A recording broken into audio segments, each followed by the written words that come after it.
मृत्यु समय जब यह जीवात्मा तन को तज कर जाए रे।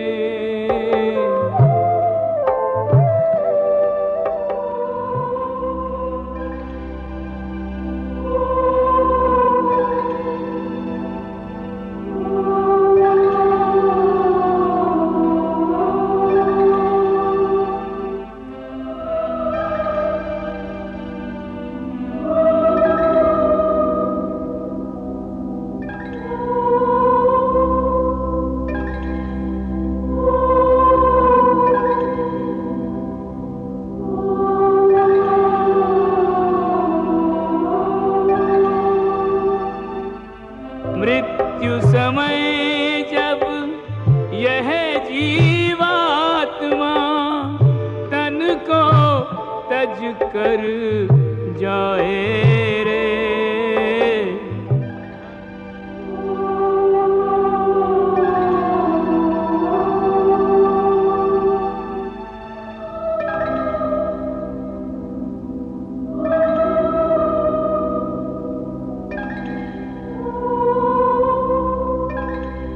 धन दौलत और सगे संबंधी कोई संग न आए रे।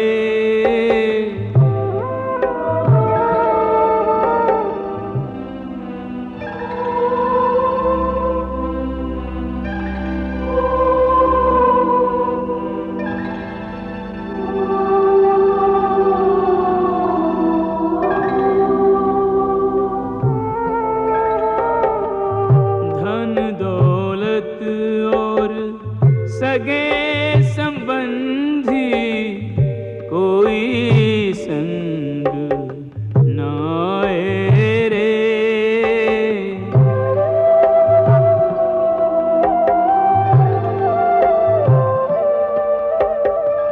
पाप पुण्य संस्कार वृत्तियां ऐसे संग ले जाए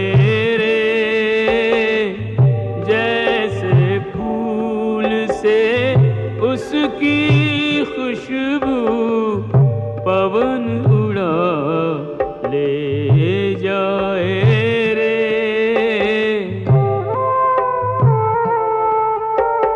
संग चले कर्मों का लेखा जैसे कर्म कमाए रे।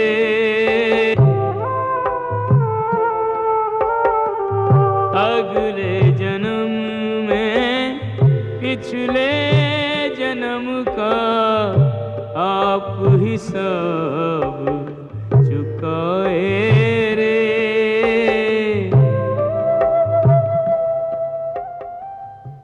हे अर्जुन, जीवात्मा जब एक शरीर को छोड़कर जाती है तो उसके साथ उसके पिछले शरीर की वृत्तियां, उसके संस्कार और उसके भले कर्मों का लेखा जोखा अर्थात उसकी प्रारब्ध सूक्ष्म रूप में साथ जाती है।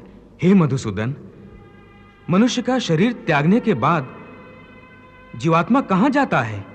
मानव शरीर के त्यागने के बाद मनुष्य को अपने प्रारब्ध अनुसार अपने पापों और पुण्यों को भोगना पड़ता है। इसके लिए भोग योनियां बनी हैं जो दो प्रकार की हैं, उच्च योनियां और नीच योनियां। एक पुण्य वाला मनुष्य का जीवात्मा उच्च योनियों में स्वर्ग में रहकर अपने पुण्य भोगता है,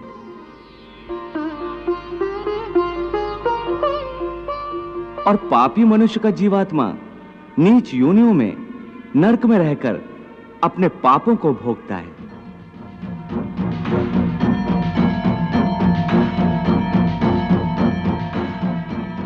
कभी ऐसा भी होता है कि कई प्राणी स्वर्ग नरक का सुख दुख पृथ्वी लोक पर ही भोग लेते हैं। इसी लोक में?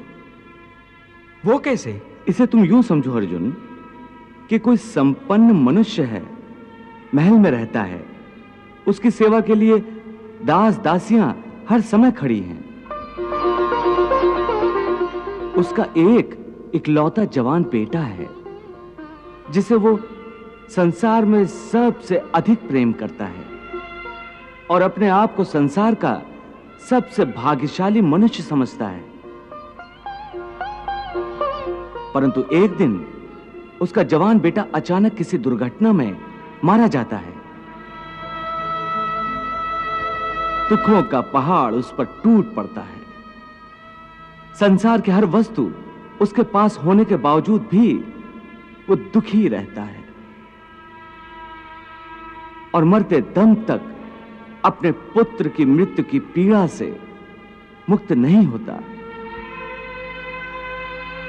तो पुत्र के जवान होने तक उस मनुष्य ने जो सुख भोगे हैं वो स्वर्ग के सुखों की भांति थे और पुत्र की मृत्यु के बाद उसने जो दुख भोगे हैं वो नर्क के दुखों से बढ़कर थे, जो मनुष्य को इसी तरह इसी संसार में रहकर भी अपने पिछले जन्मों के सुख दुख को भोगना पड़ता है। वाह प्रभु वाह। हे मधुसूदन, अब यह बताओ कि मनुष्य अपने पुण्यों को किन किन योनियों में और कहां भोगता है? हे अर्जुन, पुण्यवान मनुष्य अपने पुण्यों के द्वारा किन्नर, गंधर्व अथवा देवताओं की योनियां धारण करके स्वर्ग लोक में तब तक रहता है जब तक उसके पुण्य क्षीण नहीं हो जाते। अर्थात ये कि प्राणी के हिसाब में जितने पुण्य कर्म होते हैं उतनी ही देर तक उसे स्वर्ग में रखा जाता है।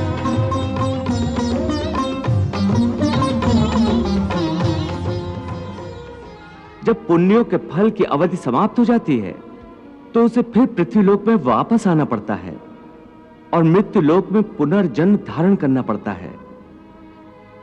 प्राप्य पुण्य कृताम लोकान उष्यत्वा शाश्वती समाह शुचीनाम श्रीमताम गेहे योग भ्रष्टो अभिजायते। परंतु स्वर्ग लोक में मनुष्य के पुण्य क्यों समाप्त हो जाते हैं? वहां जब वो देव योनि में होता है तो वो अवश्य अच्छे कर्म करता होगा। उसे इन अच्छे कर्मों का पुण्य तो प्राप्त होता होगा। नहीं अर्जुन, उच्च योनि में देवता बनकर प्राणी जो अच्छे कर्म करता है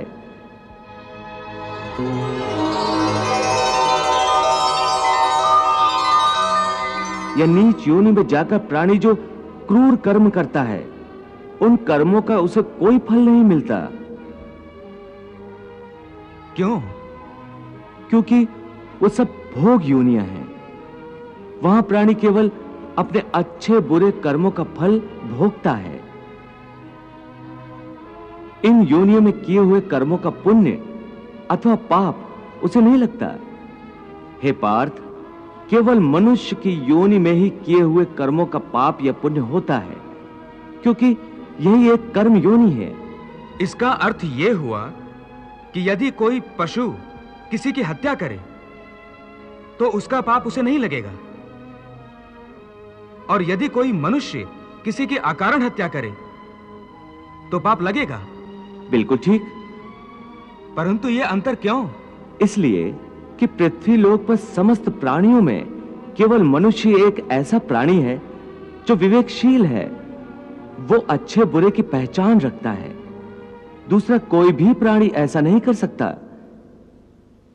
इसीलिए यदि सांप किसी मनुष्य को अकारण भी डस ले और वो मर जाए तो सांप को उसकी हत्या का पाप नहीं लगेगा। इसी तरह शेर दूसरे जानवरों की हत्या करता है तो उसे उसके पाप नहीं लगता। या बकरी का उदाहरण लो, बकरी किसी की हत्या नहीं करती, घास फूस खाती है, इस कारण वो पुण्य की भागी नहीं बनती। पाप पुण्य का लेखा जोखा अर्थात प्रारब्ध केवल मनुष्य का बनता है। इसीलिए जब मनुष्य अपने पाप और पुण्य भोग लेता है तो उसे फिर मनुष्य की योनि में भेज दिया जाता है। ते तम भुक्त्वा स्वर्ग लोकम विशालम क्षीणे पुण्य मर्त लोकम विशंति। एवं त्रिधर्मम अनुप्रपन्ना गतागतम काम कामा लभन्ते। अर्थात देवों की योनियों में जो मनुष्य होते हैं वो अपने सुख भोग कर स्वर्ग से भी लौट आते हैं। हाँ, और मनुष्य की योनि प्राप्त होने पर फिर कर्म करते हैं और इस तरह सदैव जन्म मृत्यु का कष्ट भोगते रहते हैं। हे मधुसूदन, क्या कोई ऐसा स्थान नहीं जहां से लौटकर आना ना पड़े और जन्म मरण का यह चक्र समाप्त हो जाए?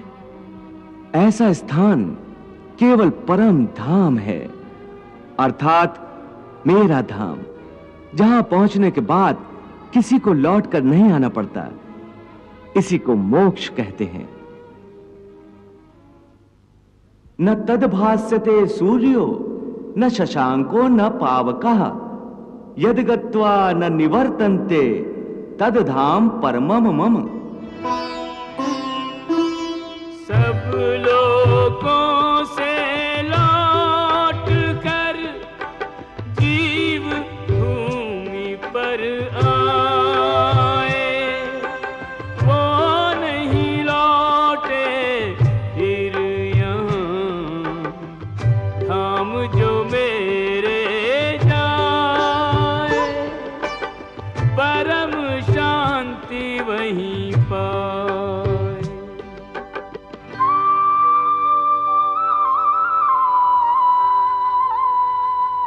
हे अर्जुन, मनुष्य जन्म का प्रधान उद्देश्य मोक्ष प्राप्त करना है और यह मोक्ष केवल मनुष्य योनि द्वारा ही प्राप्त हो सकता है।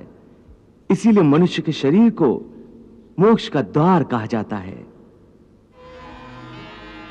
हे अर्जुन, मानव शरीर बड़ी मुश्किल से मिलता है, इसे यूं ही गंवाना नहीं चाहिए। देवता भी मानव शरीर की आकांक्षा करते हैं, परंतु मनुष्य की विडंबना यही है कि वो इस शरीर को अर्थात मोक्ष के अवसर को गंवाता रहता है। सारी आयु भोग विलासों में बिताता है, यहां तक कि जब शरीर छूटने का समय आता है तब भी वासना उसका पीछा नहीं छोड़ती।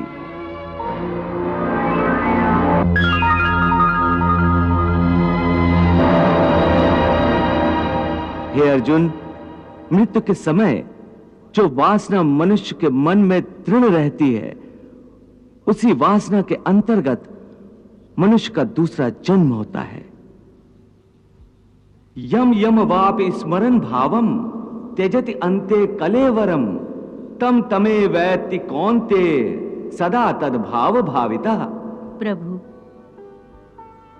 भगवान श्री कृष्ण ये क्या कह रहे हैं कि मृत्यु के समय मनुष्य के मन में जो वासना या अधूरी कामना होती है, मनुष्य का अगला जन्म उसी के अंतर्गत होता है। इसका क्या अर्थ है? देवी, इस समय भगवान श्री कृष्ण ने जो कहा है वो अत्यंत गोपनीय है और गूढ़ ज्ञान है, बल्कि इसे एक गुप्त विद्या ही समझो। जिसे ये विद्या आ जाए उस प्राणी को बड़े सहज तरीके से मोक्ष मिल जाता है। मैं समझी नहीं भगवन, ये गुप्त विद्या क्या है? देवी, ये गुप्त विद्या मरने की विद्या है। प्रभु का कहना है कि प्राणी ने चाहे कैसा भी जीवन व्यतीत किया हो, अंतकाल में यदि वो एकाग्र मन होकर केवल प्रभु का ध्यान करते हुए शरीर का त्याग करे तो वो सीधा परमात्मा के चरणों में पहुंच जाता है, जहां से उसे वापस नहीं आना होता।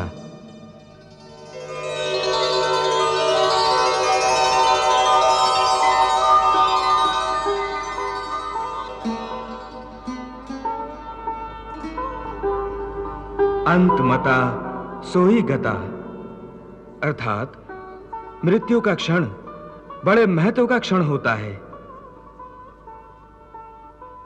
इस क्षण में प्राणी जिस बात का ध्यान करता है उसी के अनुसार उसे दूसरा जन्म प्राप्त होता है। भगवान, इस गूढ़ बात को कोई उदाहरण देकर समझाने की कृपा करें। देवी, इस संबंध में महर्षि जड़भरत से अच्छा क्या उदाहरण हो सकता है? जड़भरत?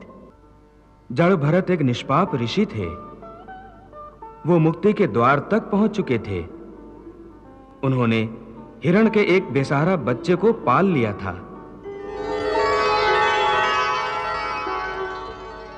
उस बच्चे से उनका मन इतना लग गया था कि हर समय उन्हें हिरण के बच्चे की ही चिंता लगी रहती थी। यहां तक कि अपनी मृत्यु के समय भी उनका ध्यान उसी बच्चे में था।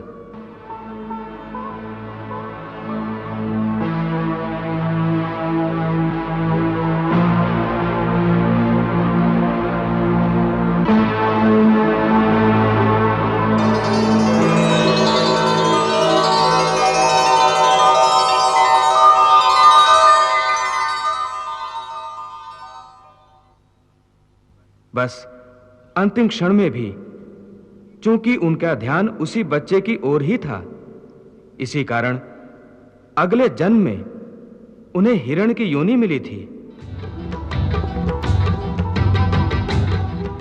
प्रभु, मृत्यु के समय का इतना महत्व क्यों होता है? देवी, मनुष्य की मृत्यु का समय मोक्ष का अवसर होता है। ऐसे समय में यदि मनुष्य अपने विधाता से मिलन के बदले उसकी माया के मोह में पड़ा रहे, तो ये विधाता का अपमान जैसा ही है।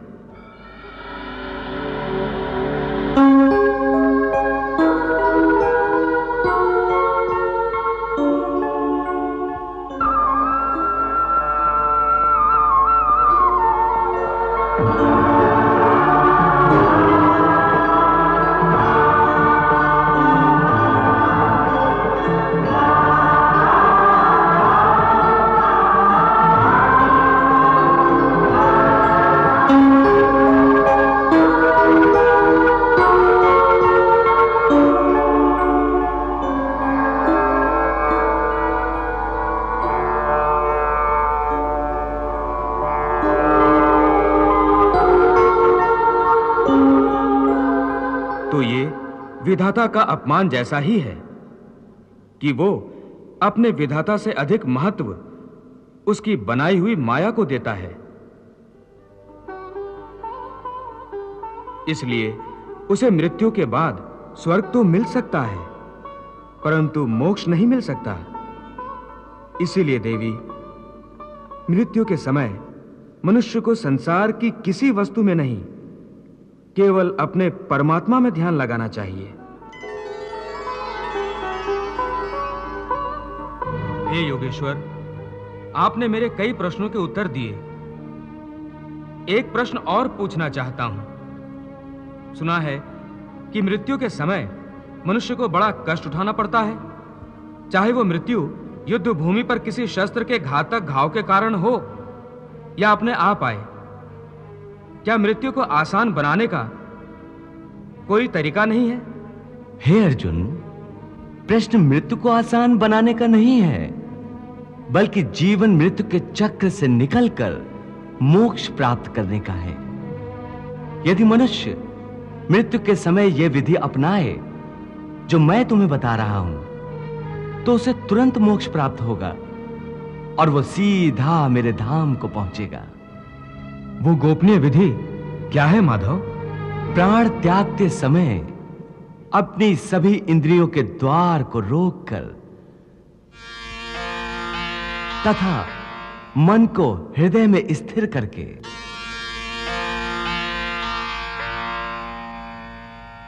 और प्राण को मस्तिष्क में स्थापित करके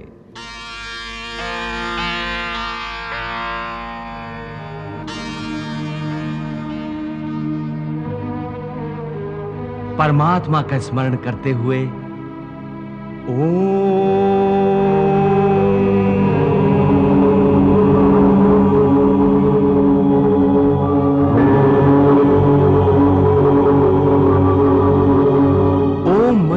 उच्चारण करे, तो वो मनुष्य जीवन भर कितना ही पापी क्यों न रहा हो, उसे मोक्ष अवश्य प्राप्त हो जाएगा।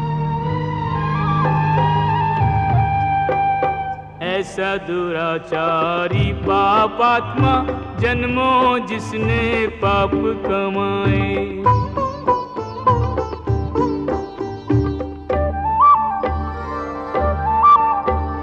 लेकर भाव अनन्य वो अर्जुन मेरी शरण में यदि आ जाए। धर्मात्मा हो जाए उसी क्षण, धर्मात्मा हो जाए उसी क्षण, जिस क्षण मुझ में चित्त लगाए। धर्मात्मा हो जाए उसी क्षण, जिस क्षण मुझ में चित्त लगाए। मेरे भक्त का नाश न हो कभी, मेरी कृपा से मुक्ति वो पाए। मेरा आश्रित मेरी कृपा से शाश्वत शांति परम सुख पाए। हे भोलेनाथ, प्रभु श्री कृष्ण कह रहे हैं कि मृत्यु के समय ओम शब्द के उच्चारण से पापी से पापी मनुष्य की आत्मा को भी मुक्ति मिल जाती है।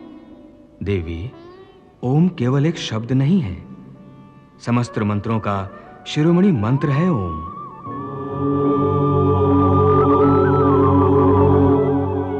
इसकी महिमा अनंत है। आध्यात्मिक साधना की सफलता का केंद्र बिंदु ओम है। सिद्धि प्राप्ति का सूत्र भी ओम है। ये वो कमंडल है जिससे सारा ज्ञान और सारी सृष्टियां उत्पन्न हुई हैं।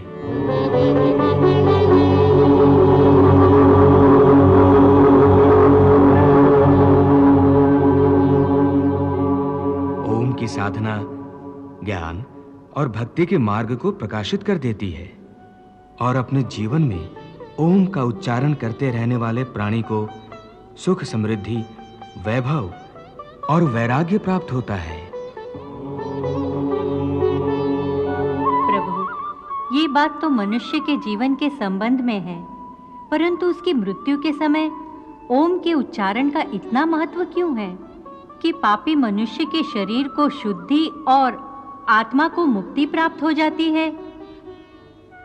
देवी, मनुष्य के शरीर को ब्रह्मपुर कहा गया है।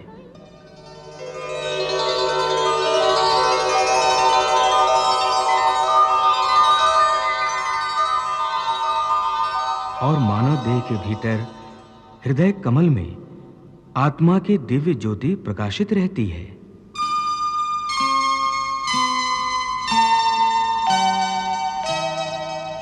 मृत्यु के समय जब मनुष्य ओम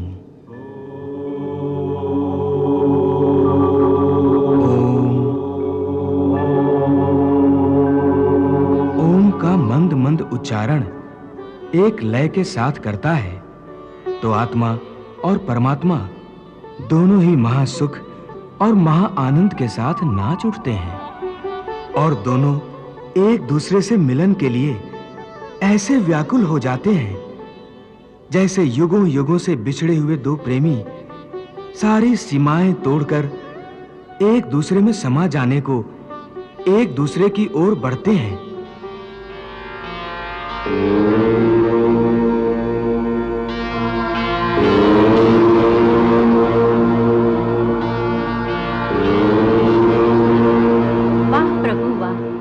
आपने परमात्मा से आत्मा के मिलन की इतनी सुंदर, इतनी मोहक व्याख्या की है।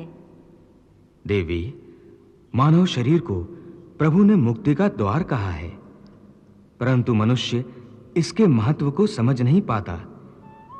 इसी महत्व के कारण मानव शरीर की रचना भी विशेष रूप से की गई है। मनुष्य का देह एक छोटा सा ब्रह्मांड है जिसमें समस्त लोकों का निवास है। ब्रह्मरंध्र ब्रह्मलोक का प्रतीक है। मानव शरीर में तीनों लोक कैसे समा गए हैं प्रभु? मनुष्य के शरीर में पैरों से नाभि तक भूलोक है।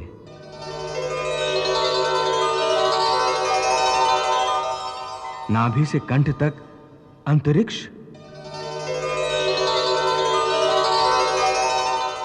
तथा कंठ से कपाल तक स्वर्गलोक है और कपाल में महा, जना, तपः और सत्यलोक है। योगी जन मानव शरीर की इस बनावट को भली भांति समझते हैं, इसलिए वो देह त्यागने के समय प्राण को पहले ऊपर की ओर उठाकर कंठ में अर्थात अंतरिक्ष में ले आते हैं। कंठ के विशुद्ध चक्र से आज्ञा चक्र में ले जाते हैं और यहां से कपाल में सहस्रार में स्थापित करके ब्रह्मरंध्र के द्वारा ही अपने प्राण शरीर से निकाल देते हैं।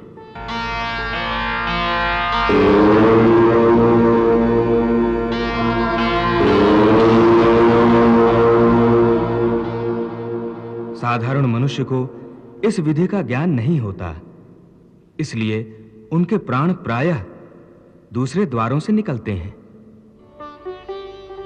हे केशव, तुमने मेरे मन में ज्ञान की ज्योत जलाकर अज्ञान के अंधकार को नष्ट कर दिया है। मेरे मन से मोह और भ्रम के सारे पर्दे उठ गए हैं। अब मैं अपने आप को तुम्हारी हर आज्ञा के अधीन करता हूं। हे अर्जुन, तुम्हारे मुंह से यह बात सुनकर मुझे परम संतोष हुआ है। मैं प्रसन्न हूं अर्जुन, बहुत प्रसन्न हूं। फिर यदि तुम्हारे मन में अब भी कोई शंका, कोई आशंका या कोई प्रश्न हो तो। नहीं माधव, अब इस मन में कोई शंका, कोई आशंका, कोई संशय नहीं। मन में अब केवल विश्वास और श्रद्धा है। केशव, अब मुझे कुछ और नहीं पूछना, कुछ नहीं जानना। हां, मुझे अपना शिष्य समझकर तुम्हें यदि कोई अंतिम उपदेश देना हो तो उस प्रसाद को पाने के लिए मैंने अपने मन की झोली फैला रखी है। मुझे जिसके योग्य समझो वही अंतिम उपदेश प्रदान करो। सचमुच मेरा अंतिम उपदेश सुनना चाहते हो? हां केशव, अब तक जितना मैंने पूछा उतना ही तुमने बताया है। अब मैं चाहता हूं कि मेरे प्रश्नों की सीमाओं से भी परे जो और है वो अपनी इच्छा से तुम मुझे बताओ। यदि वो जानना चाहते हो अर्जुन जो तुम्हारी बुद्धि और तर्क से परे है, तो सुनो। मेरा अंतिम उपदेश बस इतना ही है कि अब तक जो मैंने तुम्हें ज्ञान, कर्म अथवा योग आदि की शिक्षा दी है वो सब भूल जाओ। सब पूजा की विधियों को, सब योग साधनों को और समस्त धर्मों को भुलाकर केवल मेरी शरण में इस प्रकार आओ जैसे कांटों से लहू लुहान और कीचड़ से लथपथ एक बालक रोता रोता भागकर अपनी मां की गोद में पनाह लेता है।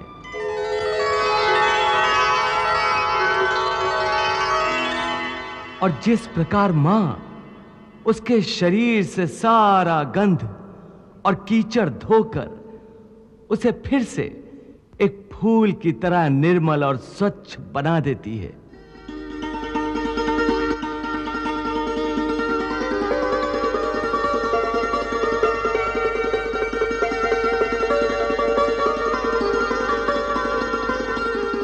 हे अर्जुन, उसी प्रकार मैं तुम्हारे समस्त पापों का मैल धोकर तुम्हें पाप मुक्त कर दूंगा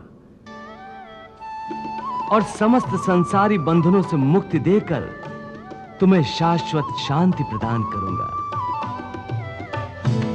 इसलिए सर्वधर्मान् परित्यज्य मामेकं शरणं व्रज, अहम त्वा सर्व पापेभ्यो मोक्षयिष्यामि मा शुचः।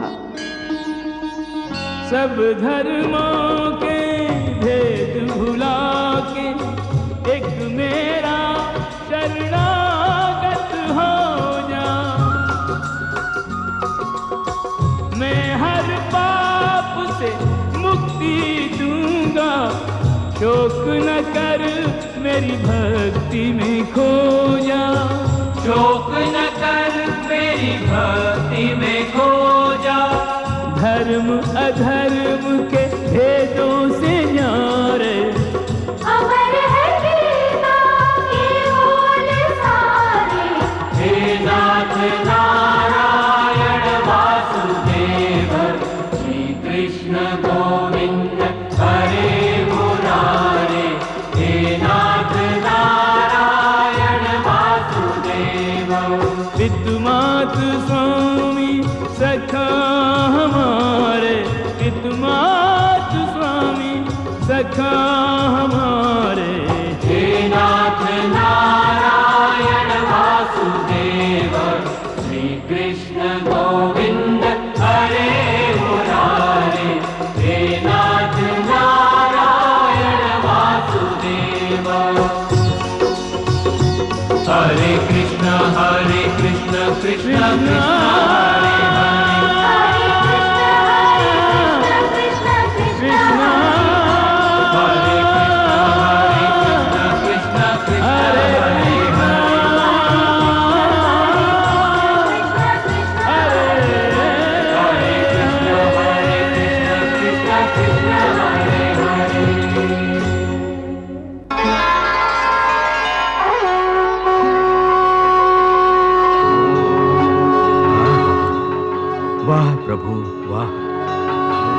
वत्सल, ये बात आप ही कह सकते हैं। इसके बाद और कुछ कहना बाकी नहीं रह जाता। आपकी जय हो प्रभु, आपकी जय हो।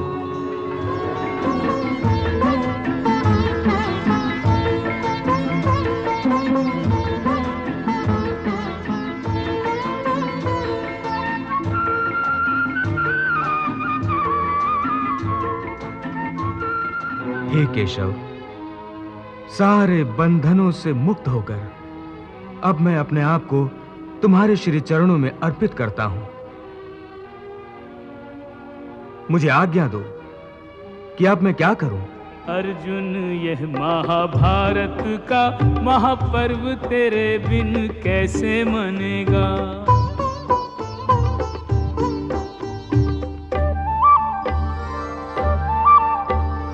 धर्म के युद्ध में मौन रहा तो फिर कब तेरा धनुष तनेगा।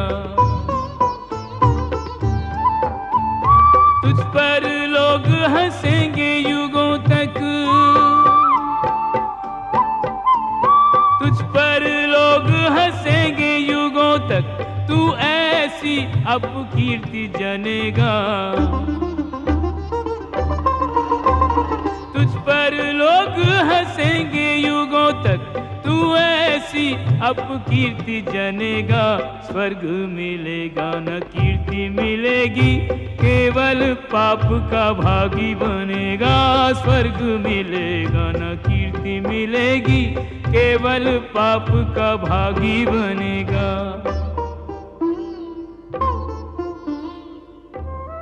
हे अर्जुन, अब तुम धर्म क्षेत्र में अपने कर्तव्य को निभाने के लिए आगे बढ़ो। अपना गांडीव उठाकर उसकी प्रत्यंचा खींचो और अपने गांडीव की टणत्कार से युद्ध की घोषणा करो।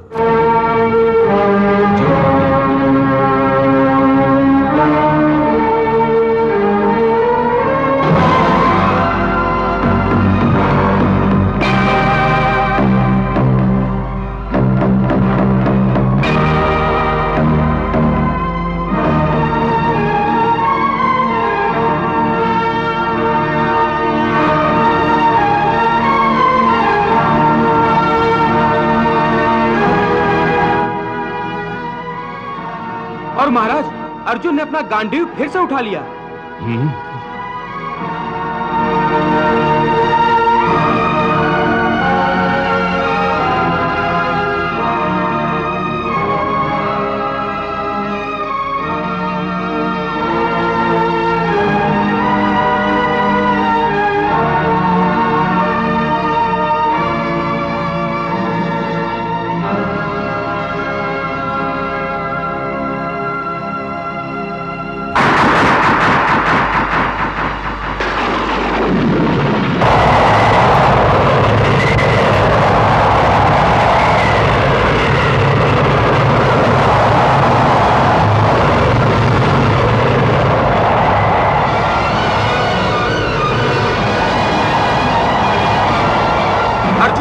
गांडीव की प्रत्यंचा खींचकर ऐसा टणकार की जैसे युद्ध की घोषणा कर रहा हो।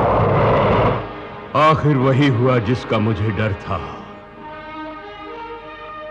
अब अर्जुन शस्त्र अवश्य उठाएगा। महाराज, एक विचित्र बात हो गई है।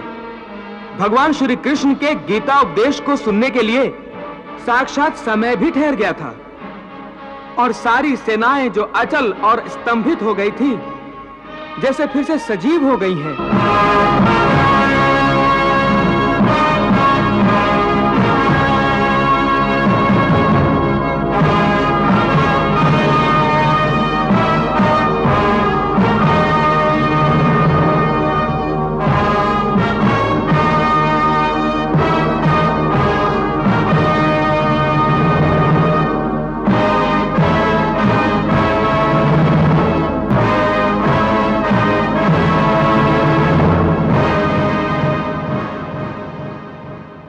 गोया नींद से अचानक जाग पड़ी हूं। इसका अर्थ है कि अब कुछ ही क्षणों में युद्ध आरंभ होगा। हां महाराज, युद्ध आरंभ होगा और मुझे विश्वास हो गया है कि धर्मात्मा पांडव अपनी विजय की ओर अग्रसर होंगे। परंतु ये बात तुम इतने विश्वास से कैसे कह सकते हो कि विजय पांडवों की होगी? हमारे पक्ष में तात श्री भीष्म, आचार्य द्रोण, कृपाचार्य और ऐसे कई अनेक अजेय योद्धा हैं। सब हैं, परंतु श्री कृष्ण और अर्जुन तो हमारे पक्ष में नहीं हैं। तो क्या हुआ? महाराज, भगवान वेद व्यास ने जो दिव्य दृष्टि मुझे प्रदान की थी उसके द्वारा मैंने भगवान श्री कृष्ण का विराट और चतुर्भुज रूप देखा है। वो सर्वशक्तिमान है।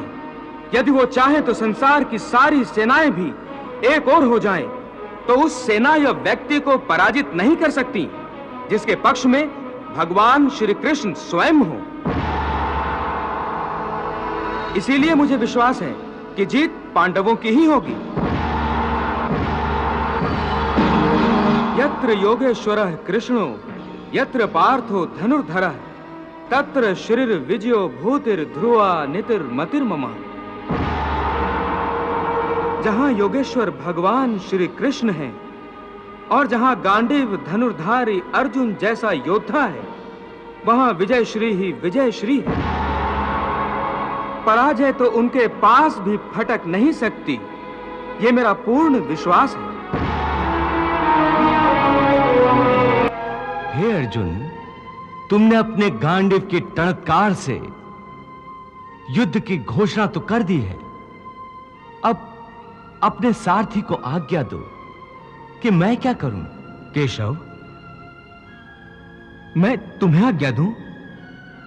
हे अर्जुन, इसमें आश्चर्य की क्या बात है? इस युद्ध में मैं तुम्हारा सारथी हूं और तुम मेरे महारथी हो। मुझे तुम्हारे इस रथ के घोड़ों की लगाम थामना है और तुम्हें गांडीव की प्रत्यंचा। इसलिए हे अर्जुन, जब तक तुम आज्ञा नहीं दोगे तब तक मैं इस रथ को आगे कैसे बढ़ा सकता हूं? हे महारथी, आज्ञा दीजिए। हे महारथी, कृपया करके आज्ञा दीजिए। हे पार्थ सारथी, रथ को पांडवों की सेना में वापस मेरे निश्चित स्थान पर ले चलो। जो आज्ञा।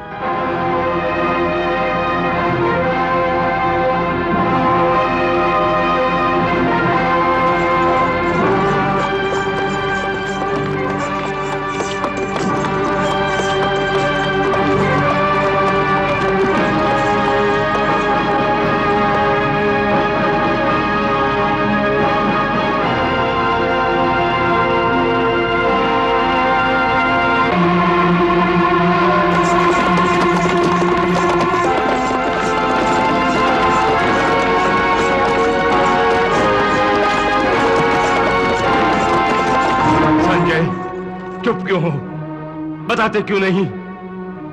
महाराज, चुप इसलिए हूं कि अब युद्ध आरंभ होगा, भीषण संहार होगा। क्योंकि अर्जुन अपने स्थान पर पहुंच गया है और महाराज युधिष्ठिर अब युद्ध के लिए संकेत देंगे।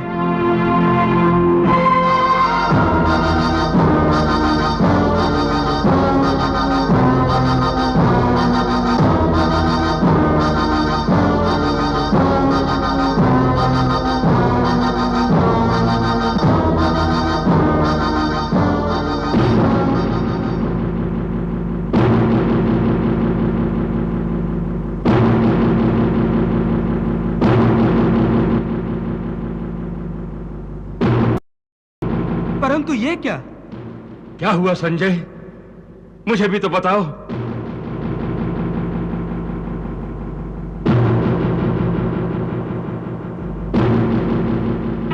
महाराज, ये तो अनहोनी हो रही है। अनहोनी हो रही है? परंतु हो क्या रहा है संजय? महाराज, ज्येष्ठ पांडव महाराज युधिष्ठिर अपने सारे शस्त्र उतार कर रथ में रख रहे हैं। शस्त्र रख रहे हैं?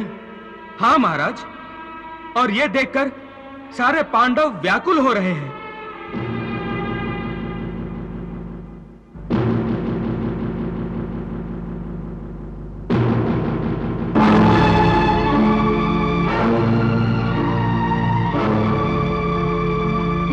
महाराज युधिष्ठिर अब अपने रथ से उतरकर कौरवों की सेना की ओर बढ़ रहे हैं। कौरवों की सेना की ओर बढ़ रहा है? भ्राताश्री, भ्राताश्री, इसका अर्थ है अब युद्ध नहीं होगा।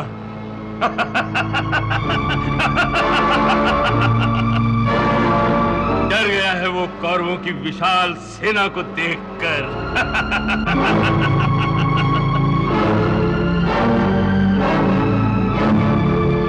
इसीलिए अपनी जान बचाने के लिए अवश्य दुर्योधन से क्षमा की याचना करने जा रहा है।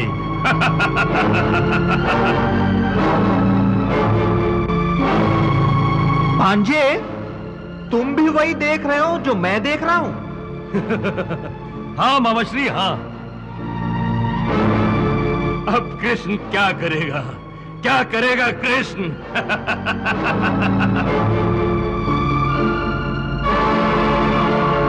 युधिष्ठिर को नई गीता सुनाएगा।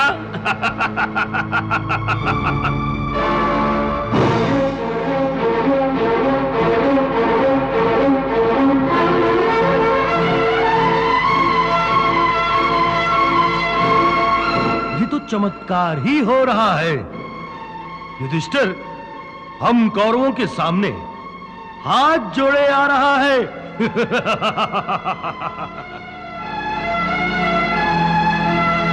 बोलो भैया। भ्राताश्री, भ्राताश्री, भ्राताश्री, भ्राताश्री, भ्राताश्री, भ्राताश्री, भ्राताश्री। महाराज, आप हमारे बड़े भाई होकर हम सबको छोड़कर शत्रुओं की ओर क्यों जा रहे हैं? अरे जिस सेना में दुर्योधन, कृपाचार्य, द्रोणाचार्य और भीष्म पितामह जैसे योद्धा हो, उससे युद्ध करने का साहस तो कोई मूर्ख ही कर सकता है। हां, इस युधिष्ठिर को ना तो जुआ खेलना आता है, ना युद्ध लड़ना। युद्ध से पहले ही घबरा गया। क्षत्रियों के नाम पे बट्टा है युधिष्ठिर। हां, आपने तो सारे शस्त्र भी रख दिए हैं। यूं हथियार डालना उचित नहीं है महाराज।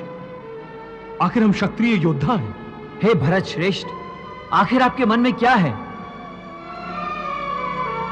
मैं बताता हूं युधिष्ठिर के मन में क्या है। युद्ध से डरकर दुर्योधन की शरण में जा रहा है वो कायर।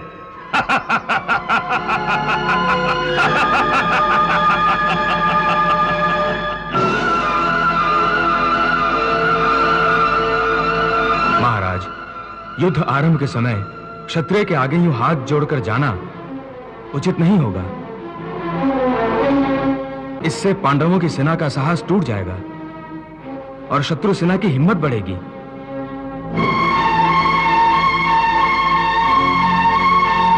हाँ महाराज, वापस चलिए। और युद्ध करने का संकेत दीजिए। नहीं, मैं युद्ध करने का संकेत देने की अवस्था में नहीं हूं।